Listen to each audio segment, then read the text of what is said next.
Perang Ukraina apakah akan membawa kita ke arah perang dunia? Mari kita bahas kemungkinan atau tidaknya. Ketika kemarin Rusia menyerang pangkalan militer di kota Lviv yang membuat ratusan orang cedera dan membunuh 35 orang, maka hal ini patut menjadi hal yang kita waspadai. Kita bahas sebentar strategi perang Putin yang menarget 4 hari tentara sampai Kiev dan menaklukkan pusat pemerintahan dengan serangan kilat yang tidak berhasil. Maka Rusia merubah perangnya dengan membombardir semua kota ke arah Kiev dan menjadikan perang kota terbuka di semua wilayah. Tadinya hanya serangan kilat satu arah. Ketika rencana pertama gagal, maka perang terbuka adalah semua wilayah diserang, diperangi. Sampailah roket meluncur ke kota Lviv yang jauh di barat dekat perbatasan Polandia. Rusia menuduh Barat dan NATO menggunakan Lviv sebagai kota pemasok senjata di Ukraina. Masuknya mercenaries, masuknya tentara bayaran, suplai logistik semua itu melalui Lviv. Bagi Amerika yang ketika itu Biden lagi kampanye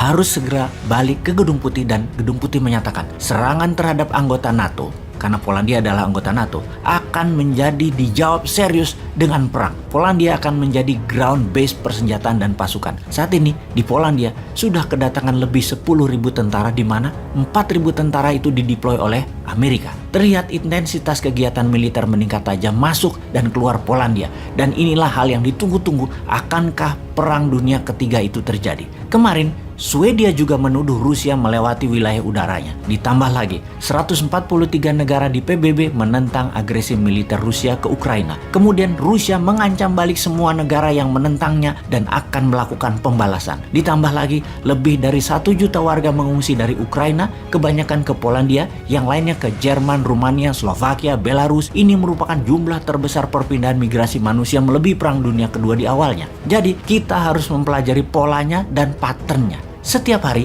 perang semakin membesar, semakin meluas. Setiap hari, semakin banyak negara yang terlibat. Setidaknya di awalnya adalah menerima pengungsi yang diduga akan mencapai 3 juta manusia mengungsi dalam 3 minggu ke depan. Ini akan membuat negara-negara penerima pengungsi menjadi bermasalah di dalam negerinya. Dengan adanya ini semua, bisakah ini menjadi pemikiran kita akan terjadi Perang Dunia Ketiga? Di Afrika, banyak negara yang mengharap Perang Dunia Ketiga terjadi di Eropa karena akan buat mereka, negara-negara Afrika, akan terbebas dari belenggu jajahan ekonomi Tiongkok dan Eropa yang akan membuat negara Afrika menjadi negara maju dalam waktu yang cepat. Sekali lagi, Afrika sangat memerlukan Perang Dunia Ketiga ini terjadi. Pakar geopolitik dunia bahkan sudah mengatakan kita saat ini sudah memasuki Perang Dunia Ketiga. Bahkan dalam pidato kenegaraannya 2 minggu yang lalu, Ratu Elizabeth sudah menyatakan kita ini Inggris tentunya, harus bersiap masuk dalam Perang Dunia Ketiga, di mana Ratu Elizabeth mengatakan ketika ayahnya di tahun 1938 menyatakan Inggris dalam keadaan berbahaya dan masuk ke dalam Perang Dunia Kedua, tidak pernah saya bayangkan di zaman modern ini. Saya harus juga mengatakan hal yang sama sekali lagi untuk Inggris.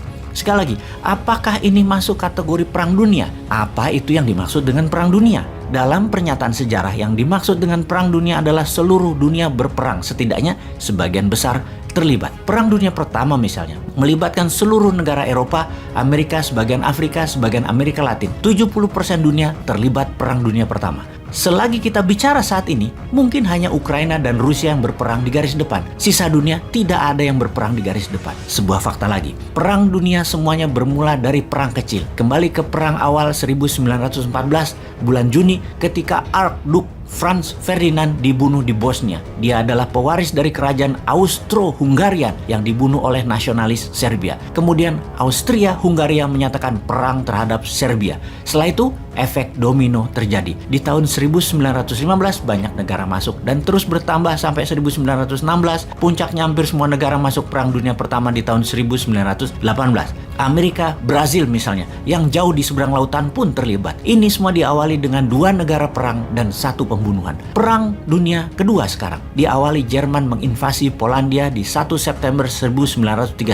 2 hari kemudian Inggris dan Prancis menyatakan perang terhadap Jerman. Efek domino terjadi dan seluruh dunia berperang. Setidaknya ada 50 juta manusia langsung atau tidak langsung meninggal akibat Perang Dunia Kedua. Sekali lagi, hal ini terjadi karena 1 negara menginvasi negara lain di awalnya. Jadi perang dunia di awalnya tidak selalu masif, kecil, yang akhirnya menarik banyak negara terlibat. Perang Dunia Pertama diawali dari 2 negara menjadi USSR, Inggris, Prancis melawan Austria, Hongaria, Jerman, dan Italia. Perang Dunia Kedua aliansinya adalah Jerman, Italia, Jepang melawan Inggris, Prancis, USSR, Amerika. Sekarang yang kita lihat adalah dua negara berperang, Ukraina melawan Rusia. Kita melihat peta dunia dalam resolusi perang Ukraina, 141 negara menentang Rusia, 5 mendukung, 35 abstain. Inilah peta aliansi versus Axis power Rusia. Di belakang Rusia ada Belarusia, Syria, Korea Utara, dan